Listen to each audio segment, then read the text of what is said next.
Bonjour à toutes et à tous, mesdames, mesdemoiselles, messieurs. Je suis le docteur Stéphane Gaillet. Je suis médecin interniste, infectiologue et hygiéniste au CHU de Strasbourg. Et je me propose de conduire un entretien avec une personne, une jeune femme, qui s'appelle Madame Véronique Jacquin, dont l'histoire est plus qu'émouvante, elle est déchirante. Elle a de grosses difficultés, d'énormes difficultés avec ses enfants qui sont séparés d'elle. Elle va vous raconter toute son histoire. Dans un premier temps, je vais demander à Madame Véronique Jacquin, bonjour Madame, de se présenter pour que l'on sache qui elle est, quel est son parcours personnel et professionnel. Dans un second temps, elle nous parlera de ses difficultés personnelles, surtout physiques, de la maladie dont elle souffre, qui a entraîné de très grosses difficultés existentielles pour elle. Et justement, c'est ça qui a été à l'origine de sa séparation de ses enfants. Et puis, dans un troisième temps, elle nous parlera de ses trois enfants, de la situation actuelle qui est vraiment dramatique et pourquoi on en est arrivé là, pourquoi elle a tant de difficultés à retrouver la garde de ses enfants qu'elle n'a toujours pas obtenue. Voilà, bonjour Madame Jacquin. Donc je vais vous demander de vous présenter pour que les téléspectateurs vous connaissent, sachent qui vous êtes, pour essayer de vous cerner au maximum. Voilà, c'est à vous. Bonjour docteur, donc Bonjour, je suis Véronique Jacquin, je suis maman de 3 enfants qui ont été placés il y a maintenant bientôt 5 ans. 5 ans. Ouais. Donc j'ai 2 garçons et une fille, j'ai Mathis qui a 12 ans, Lola qui a 11 ans et Jules qui a 7 ans. D'accord. Et avant ça, est-ce que vous pourriez nous parler un peu de vous? Où êtes-vous né? Où avez-vous grandi? Qu'on vous connaisse. Donc, je suis française, je suis née dans le Berry. Le 18, département 18. Quoi vous dire de plus? J'ai une bonne éducation. J'ai fait toute ma scolarité en école privée. Oui. Et qu'est-ce que vous aimez dans la vie? Vos affinités, vos passions? Les passions, j'en avais beaucoup. Le roller, j'avais l'équitation. Vous êtes sportive? Vous étiez sportive? Oui. Le dessin. Le dessin aussi? Oui, le dessin. Et surtout, le contact de l'autre, c'est pour ça que j'étais aide-soignante. D'accord. Parce que j'aime bien apprendre, j'aime bien, surtout avec les personnes âgées, j'aime bien le contact, j'adore apprendre, je suis quelqu'un qui adore apprendre de l'autre. Et vous aimez vous occuper des autres, leur rendre service? Oui. Qu'est-ce que vous aimez chez les personnes âgées? Leur histoire, comment c'était avant, leur parcours, il y a beaucoup de choses en fait. Vos études d'aide-soignante, elles se sont bien passées. Je veux dire, vous avez une scolarité qui s'est déroulée dans de bonnes conditions, ainsi que l'apprentissage de votre métier. Oui. Et dans votre profession d'aide-soignante, vous aviez, avant de tomber malade, trouvé un épanouissement? Au niveau professionnel? Oui. Tout à fait. Oui. C'était vraiment ce que vous vouliez faire. Vous étiez heureuse comme aide-soignante. Oui, alors quand j'avais 9 ans, je voulais faire pompier. Après, quand j'avais 15 ans, je voulais faire Médecins sans frontières. Pendant un moment, je devais signer aussi pour être JAPD avec la Croix-Rouge française. Enfin, c'est toujours un milieu médical. Et puis un métier, je vois, d'aide, puisque les pompiers sont bien sûr extrêmement utiles. Et les médecins, ils aident les gens, ils les soignent. Oui, c'est toujours dans ce qui vous plaît, c'est finalement la relation aux autres et puis le fait d'être utile, d'aider, c'est ça. C'est ça, et surtout, j'aime pas voir les gens souffrir. D'accord, très bien. Donc vous étiez aide-soignante. Alors maintenant, je voudrais qu'on parle de votre maladie sans la nommer forcément, mais que vous est-il arrivé? Quand êtes-vous tombé malade? Dans quelles conditions finalement votre état de santé s'est-il dégradé? Qu'est-ce qui vous est arrivé exactement? En fait, j'ai une maladie difficilement, comment on peut dire Difficile à diagnostiquer? À diagnostiquer, oui. Donc j'en dirai pas plus. Elle a commencé quand cette maladie? C'était en 2011. D'accord. Et elle a entraîné beaucoup de difficultés dans votre existence? Oui, très. Elle vous a fait souffrir? Beaucoup. Beaucoup de souffrance. Oui. Et du handicap, je présume? Beaucoup de handicap alors que j'étais, comment on veut dire ça? C'était pas du tout pareil avant. Il y a eu vraiment une cassure dans votre vie? Oui. Vous pouvez dire que votre vie a basculé, il y a eu un avant et un après? C'était tout à fait différent. Hein. Ouais. C'était Pourtant, moi, j'étais quelqu'un de très, très active.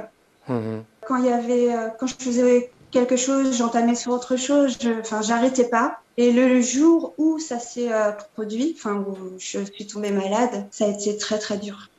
D'accord. Est-ce qu'on peut dire que cette maladie a brisé votre vie Oui. et vous n'avez pas récupéré votre état antérieur actuellement? On va dire qu'il y a du mieux, Il y a du mieux. que j'ai un très, très, très, très bon suivi. D'accord. Je n'en dirai pas plus, mais c'est pas pareil, hein. C'est pas pareil qu'au début où, Au début, vous étiez en détresse. oui. Quelles sont les altérations dans votre corps qui ont été produites par la maladie? Vous avez eu un manque de force, de la fatigue, des paralysies? Le tout premier symptôme, et je ne bois aucune goutte d'alcool. Je n'aime pas l'alcool. Je n'aime pas l'odeur d'ailleurs. Ça a été un état d'ébriété totale. Qui ne pouvait s'expliquer par aucune prise de toxiques ou de médicaments. Pas du tout. Et puis après, vous êtes affaibli, vous êtes paralysé, vous avez eu des douleurs. Qu'est-ce qui s'est Alors passé? après, j'ai perdu beaucoup de poids Oui. en peu de temps. J'ai eu une fatigue chronique à répétition.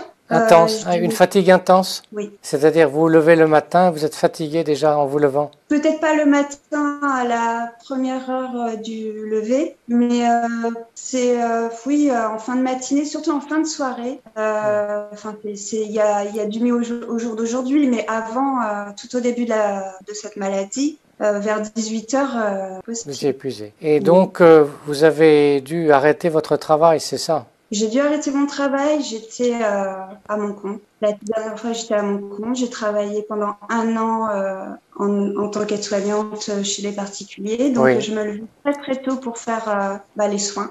Oui. Qu'est-ce qui vous a empêché de travailler? Vous étiez devenu trop faible? Je tenais plus debout. Carrément. Donc, au niveau portage, parce qu'il faut porter aussi, il faut le savoir, des personnes de 100 kilos. Oui, donc ça devenait impossible. Et vous êtes... Il n'y a pas la machine, enfin on appelait ça Oui, le oui, bien Sarah. sûr. L'élève personne. Oui. Mm. Donc vous avez dû vous arrêter de travailler. Et alors maintenant, on va parler de vos enfants, vos 3 enfants. Alors, est-ce que vous pouvez nous les présenter? Et dans quelles conditions vous avez dû vous en séparer? Que s'est-il passé? Alors, j'ai 3 enfants. J'ai Mathis qui a 12 ans, Lola 11 ans et Jules qui a 7 ans. Donc, le parcours pour ma demande, c'est moi qui ai demandé de l'aide parce que je pouvais pas m'en occuper. À cause de votre maladie, c'est ça? Oui, je rentrais en soins 2 mois. Donc, il faut savoir que quand on est en soins, on a des symptômes des fois qui couchent.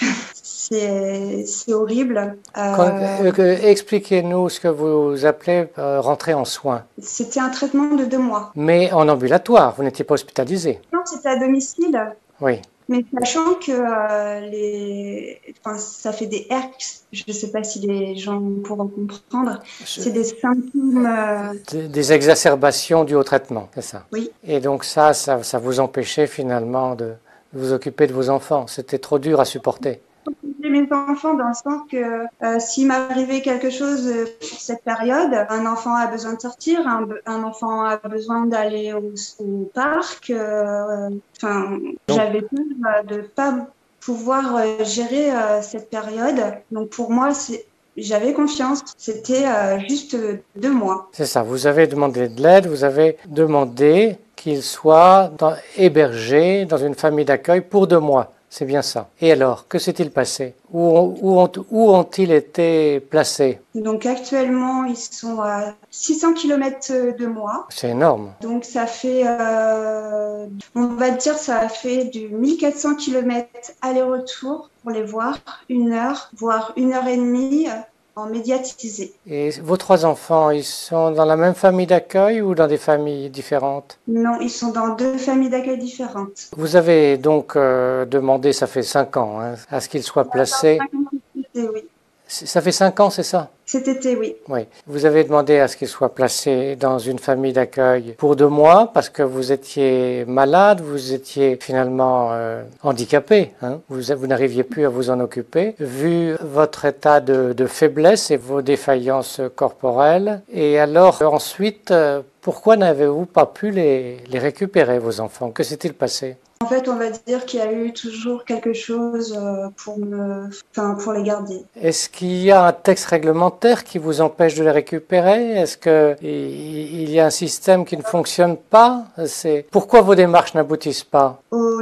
J'avais une avocate au début, mais je pense qu'on n'a pas fait le travail nécessaire pour appuyer ce placement. Mais oui, c'est particulier quand même, parce que pour moi, c'est une double peine. Oui. Si j'ai bien compris, vous renouvelez régulièrement vos demandes de les récupérer, qu'ils vous soient rendus, vos enfants. Parce que actuellement, vous vous sentez physiquement et mentalement capable de vous en occuper actuellement. Oui. Parfaitement, d'accord. Oui. Bon, donc ça c'est une chose. Et quand vous demandez qu'on vous les restitue, qu'est-ce qu'on vous répond? Pourquoi est-ce qu'on refuse de vous les restituer? Alors au jour d'aujourd'hui, c'est parce qu'il y a un éloignement géographique.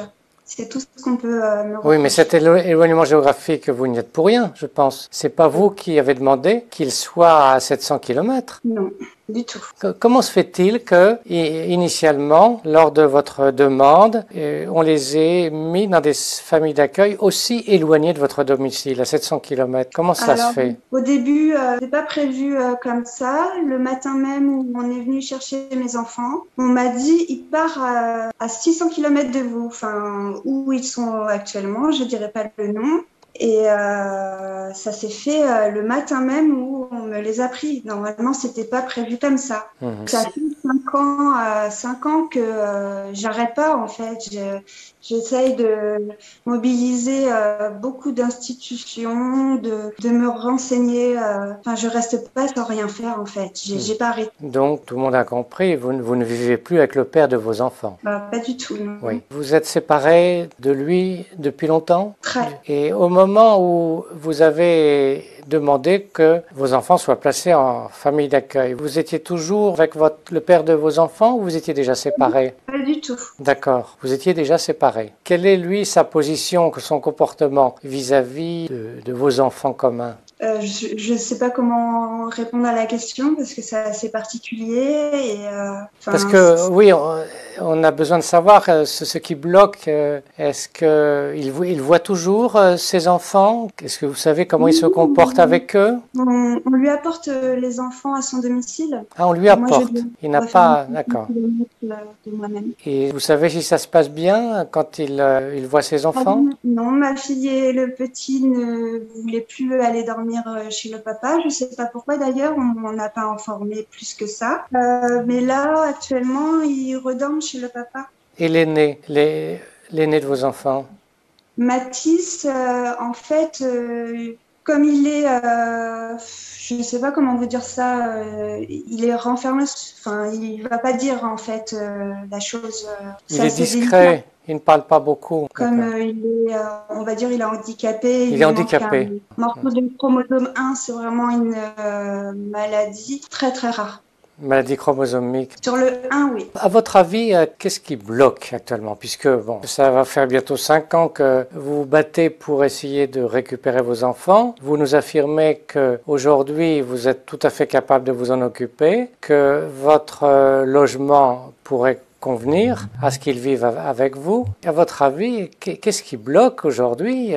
Pourquoi ça n'aboutit pas, votre demande qui est légitime? Pourquoi ça n'aboutit pas? J'aimerais bien comprendre le pourquoi, parce que psychologiquement, je vais très bien.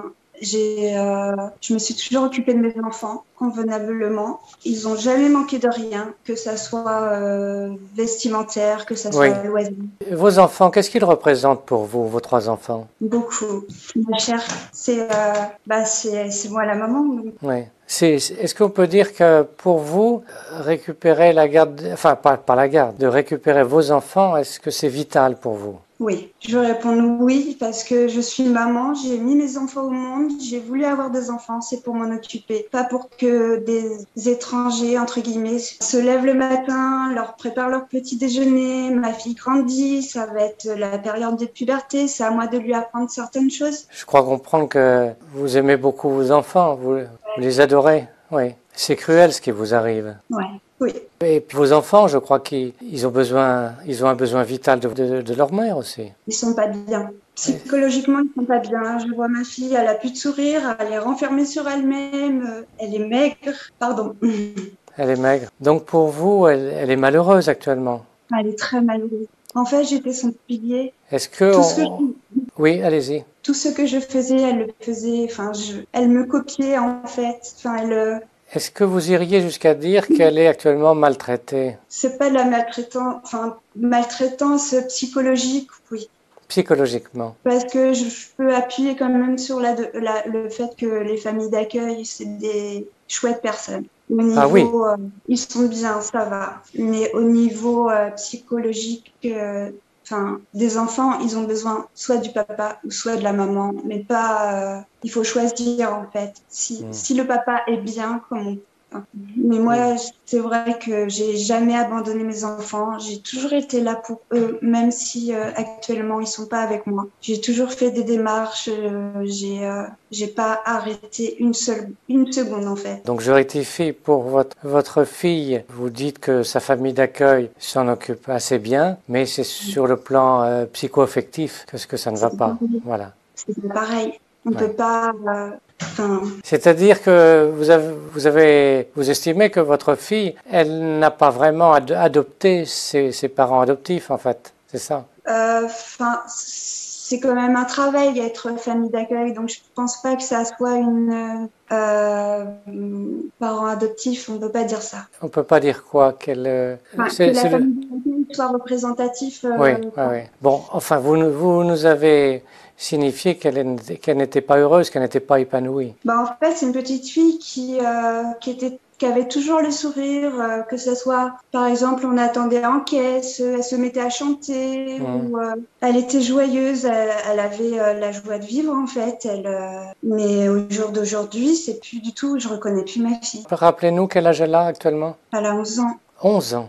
Alors ça c'est pour elle, et le second, alors parlez-nous du second. Alors le tout petit, il a 7 ans. Le tout petit, pardon, le dernier. Et qu'en est-il pour lui? Est-il épanoui? Est-il heureux? En fait, il me réclame beaucoup. Il dit, maman, quand est-ce que je vais venir te voir? Maman, quand est-ce que tu vas venir me voir? Enfin, il y a beaucoup de choses comme ça. Il y a beaucoup. Mais un garçon, entre les garçons et les filles, c'est pas du tout pareil au niveau émotion.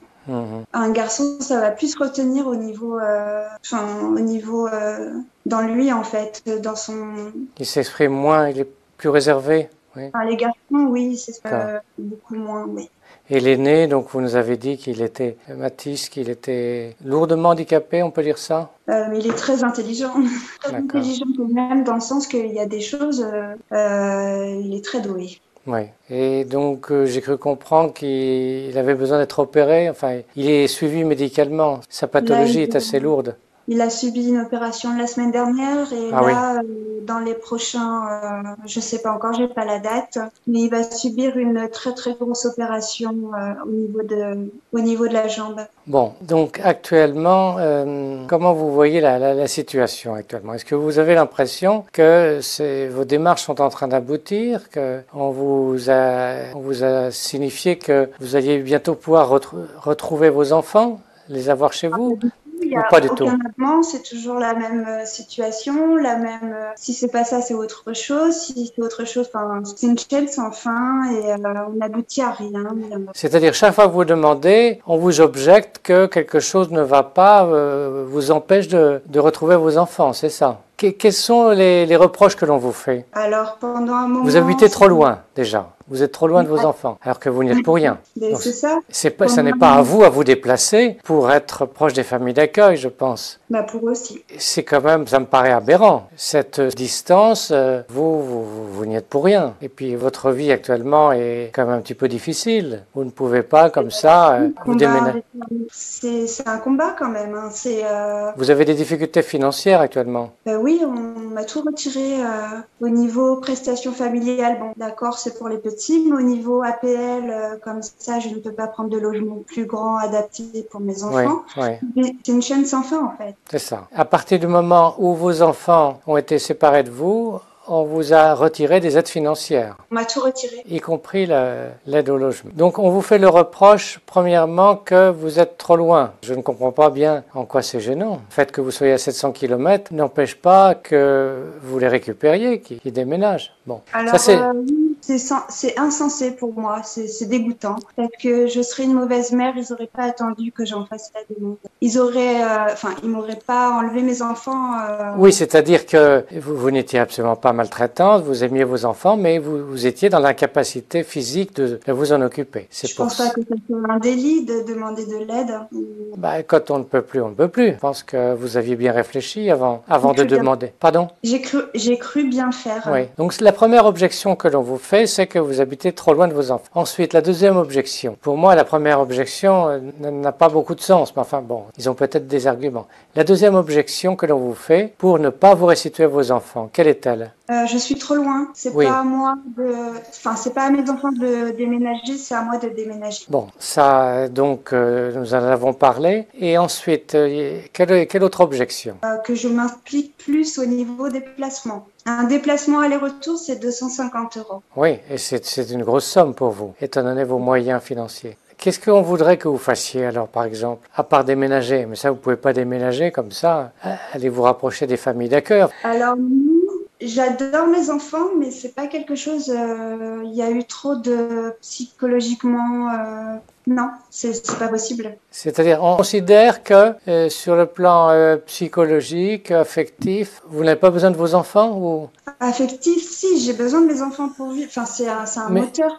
Mais l'objection, mais pourquoi, la raison pour laquelle on ne veut pas vous les donner, à part la distance, on pense que vous n'êtes pas capable de vous en occuper ou vous ne montrez pas assez d'intérêt pour vos enfants, c'est ça? Oui, il y avait une période où j'étais pas particulièrement bien. Parce que c'est quand même 1400 km, donc je sais pas, vous avez une grippe où il faut être bien le jour J. Hein, c'est compliqué dans le sens que pour eux, il faudrait que je vienne plus souvent. Vous ne pouvez pas. Vu la fatigue, le coût, oui. En fait, oui, c'est au niveau, peut-être moins au niveau fatigue, c'est plus au niveau budgétaire, c'est énorme.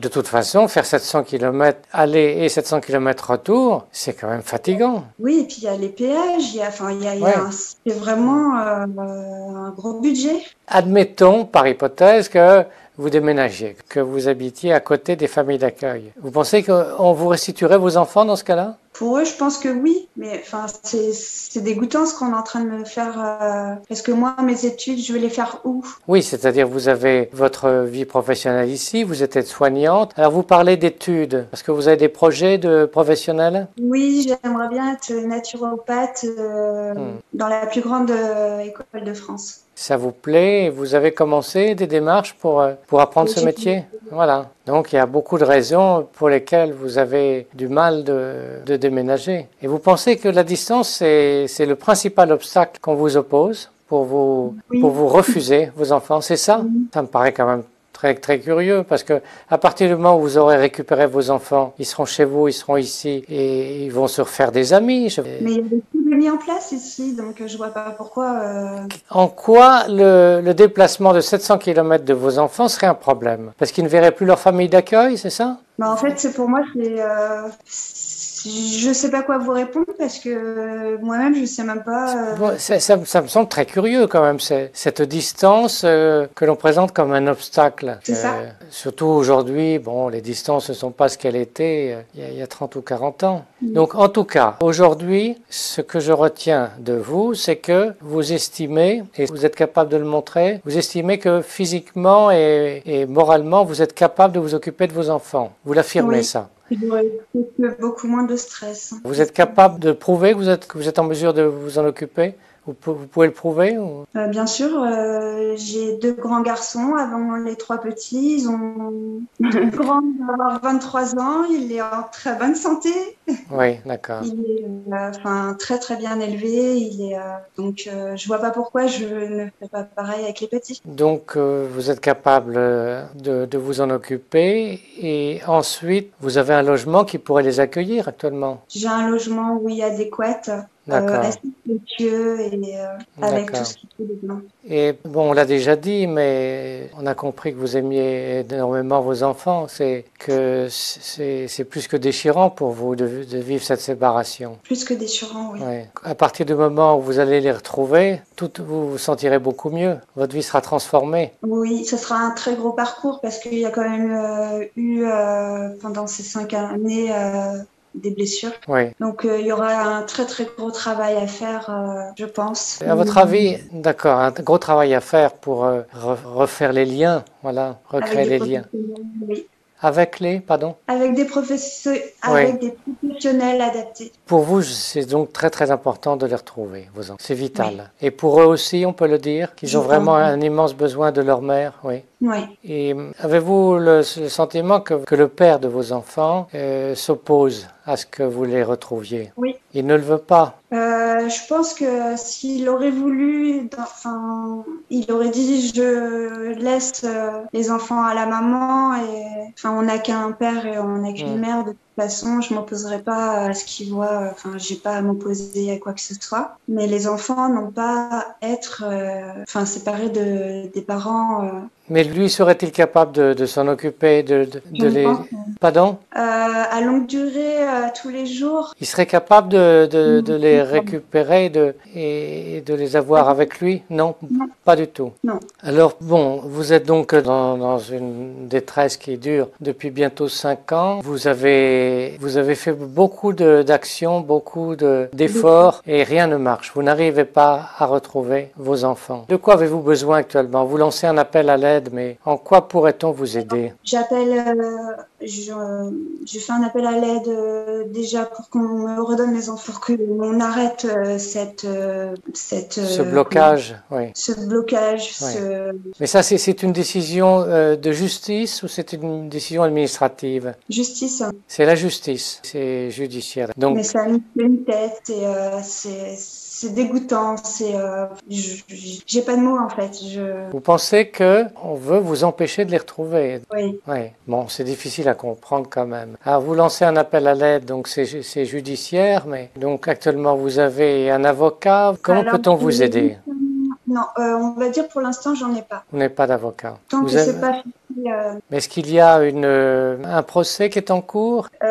Oui, le prochain procès, l'audience sera en juillet. Donc, j'ai besoin vraiment d'un avocat qui a beaucoup de mordants et qu'on ne laisse pas pour pour me défendre de A à Z. Pas un avocat qui vienne les mains dans les poches en disant je veux ça, ça, ça. Rien n'a été préparé à l'avance. D'accord, vous avez besoin vraiment d'un avocat qui s'investisse beaucoup, qui maîtrise votre dossier, parce que sinon ce sera l'aide juridictionnelle. Oui, mais on sait très bien que l'aide juridictionnelle, les avocats n'en feront pas. Ils ne s'investissent pas forcément, voilà, c'est ça. Pas suffisamment. Oui. Donc cet appel à l'aide, oui, s'il y a des juristes, des avocats qui nous écoutent, ils peuvent vous contacter? Ils peuvent me contacter, oui. Et on vous trouve facilement? Vous voulez donner un numéro de téléphone ou une adresse? Mon numéro de téléphone, non, mais s'il y aura un lien en dessous de cette vidéo, il n'y a pas de souci. Et moi, je pourrais ainsi contacter par mail ou... vous pouvez donner votre adresse électronique éventuellement, votre mail. Oui, on pourra l'indiquer sur la vidéo. Donc, besoin d'aide juridique et autrement. Vous appelle à l'aide aussi aux dons parce que c'est vraiment un coût financière, oui. Pour les démarches sont très coûteuses. D'accord. Très coûteuse au niveau, c'est un tout en fait. On m'a pénalisé sur tout, on m'a pénalisé sur le budget, on m'a pénalisé sur mes enfants, mais je tiens bon. Combien de parents sont suicide. Ah oui, parce qu'il y a beaucoup de gens qui sont dans cette situation. Combien de parents se suicident parce qu'on leur enlève leur enfant et on sait pas pourquoi d'ailleurs. Enfin, ça peut être des choses vraiment banales comme l'âge. Mais moi, j'ai quand même un caractère dur, on Oui. va dire entre guillemets, et je suis toujours debout et je resterai debout même si je dois être couchée, je me relèverai pour mes enfants. Donc là, vous évoquez le cas de parents auxquels on a retiré les enfants, alors que vous, c'était à votre demande initialement. Ça m'a Oui, demandé. oui. Il est d'autant plus aberrant que vous ne puissiez pas les récupérer que c'est vous qui avez fait la demande au départ et pour une situation bien précise. Oui, et je m'en suis toujours occupée depuis leur naissance Oui. et au jour d'aujourd'hui, je dois faire 1400 km pour 1 heure et demie en médiatisé et quand je les ai au téléphone, mes petits, je les ai sur écoute. Une D'accord. criminelle. Finalement, on peut dire que vous vous présentez comme une victime d'un système, de quelque chose qui est injuste. Oui, je vois pas d'autre mot. Ouais. Avez-vous Encore, contact... j'aurais été maltraitante, je sais pas, enfin, il y a des mots assez cruels, enfin, abusé, mais il n'y a rien de tout ça. Vous adorez vos enfants, vous en êtes toujours bien occupé quand vous les aviez, vous ne les avez jamais maltraités. Ils ont été placés à votre demande. Aujourd'hui, vous êtes mieux, vous êtes capable de vous en occuper et on refuse de vous les rendre. Oui, et je voulais aussi ajouter qu'on m'a reproché des choses, mais j'ai les preuves On vous a reproché des choses infondées. infondées et j'ai les preuves qui justifient le contraire. En avez-vous parlé, avez-vous essayé de faire des démarches, des politiques, des personnes influentes Oui, j'ai contacté quelques personnes que beaucoup de personnes, qu'on connaît politiquement.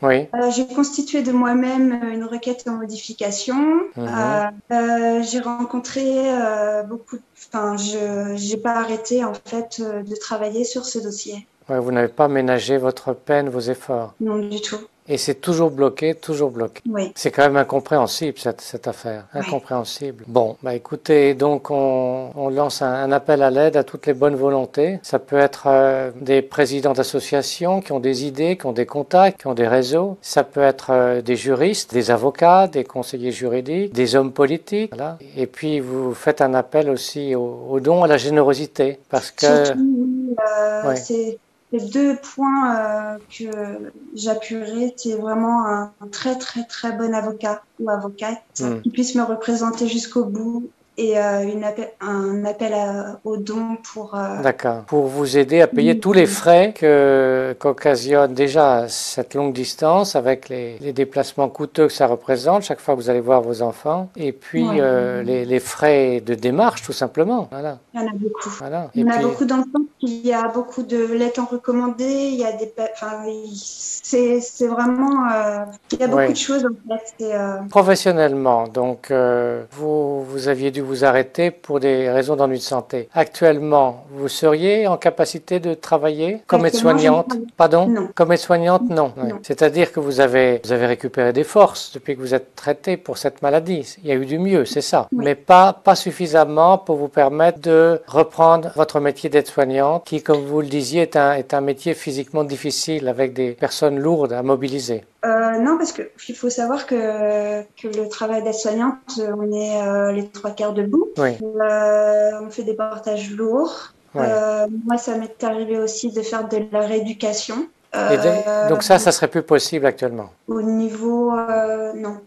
Non, et puis j'ai envie de changer, j'ai envie de continuer dans les soins différemment, mais continuer à soigner. Comme naturopathe. Naturopathe, oui. Donc actuellement, vous êtes en formation pour être naturopathe. Alors, je me suis renseignée sur toutes, mais bon, moi j'ai pensé que pour le moment, les personnes à sauver, c'était pas les personnes en naturopathie que j'espère j'y arriverai un jour, mais c'était les enfants, c'est les premières personnes à sauver. Bien sûr. Bien, bah écoutez, on va clôturer cet entretien. Donc, nous réitérons cet appel à l'aide. Madame Véronique Jacquin a vraiment besoin qu'on l'aide parce qu'elle est en en grande souffrance. Bon, nous nous connaissons depuis quelques années. On a déjà eu l'occasion d'évoquer votre maladie. Nous nous connaissons depuis quelques années. Je peux attester, en fonction de ce que je connais de vous, que vous vivez vraiment une situation dramatique, oui. Que vous avez un besoin vital de vos enfants et qu'il n'est pas exagéré de dire qu'eux aussi ont un besoin vital de leur mère. Les familles d'accueil ont beau faire tout ce qu'elles peuvent, ça ne remplacera jamais une mère. Pour un parent normal, c'est normal d'avoir ses enfants, je pense. Oui, très bien. Vous voulez ajouter un mot de conclusion? Non, je vous remercie à vous, c'est gentil. Alors, c'est un appel à l'aide que je renouvelle et je vous remercie de votre attention. Je vous remercie pour celles et ceux qui ont écouté jusqu'au bout cet entretien de nous avoir suivis et vous verrez apparaître l'adresse électronique de Véronique Jacquin sur la vidéo si vous voulez lui écrire, si vous voulez prendre contact avec elle. Voilà. Merci. Merci, docteur. Gens qui réfléchissent ou qui donnent les ordres pour que l'aide sociale à l'enfance puisse avancer dans les meilleures conditions possibles. Exemple, les élus municipaux. Exemple, les élus départementaux. Car en règle générale, l'ASE dépend du département. Il y a des élus départementaux qui ne font pas leur travail. Ils ne dénoncent pas les incohérences ou du moins les dysfonctionnements de l'aide sociale à l'enfance. Et ce n'est pas normal. Exemple, les responsables associatifs qui ont des associations qui ont pour but d'accompagner les personnes placées par l'aide sociale à l'enfance et qui font du business sur de la misère humaine. Car il ne faut pas oublier qu'un enfant en très grande difficulté, exactement ils disent en TGD, un enfant en TGD coûte exactement 1090 € par jour à l'État. Allez vérifier. Vous allez vérifier. Un enfant en TGD, c'est-à-dire en très grande difficulté, coûte exactement 1090 € par jour. Je vous promets, donnez les 1090 € à une maman qui a un enfant à qui elle n'arrive pas à s'en occuper, vous allez voir qu'en un an, elle va très bien s'en occuper. Comment ça se fait on arrache des enfants à leur famille? En règle générale, qu'est-ce qu'ils font? Ils n'arrivent pas à bien s'occuper de leur enfant, c'est toute une histoire qui est de finance. Mais on donne ça à une association, et à cette association-là, on leur donne 1090 € par jour. On avait fait un calcul sur 5 enfants, ça faisait, je crois, 160 000 € par mois. Vous vous rendez compte? Vous avez 5 enfants en TGD de votre association, vous pouvez toucher 160 000 € par mois. Ok, vous avez les charges que vous voulez, mais c'est énorme. C'est une grosse somme. Mais cet argent-là, c'est nous, on la paye avec nos impôts. Bien sûr, je dis vrai, Abdelrahman. Heureusement, je dis vrai. On s'est renseigné. Parlant de justice pour tous et en interrogeant Madame le garde des Sceaux. Madame la ministre, le projet de loi sur la transparence de la vie publique qui a été adopté ce matin par le Conseil des ministres précise que toute personne dépositaire de l'autorité publique exerce sa mission avec, je cite, dignité, probité et impartialité. J'imagine donc que cela doit d'abord s'appliquer à ceux qui disent le droit et qui rendent la justice au nom du peuple français.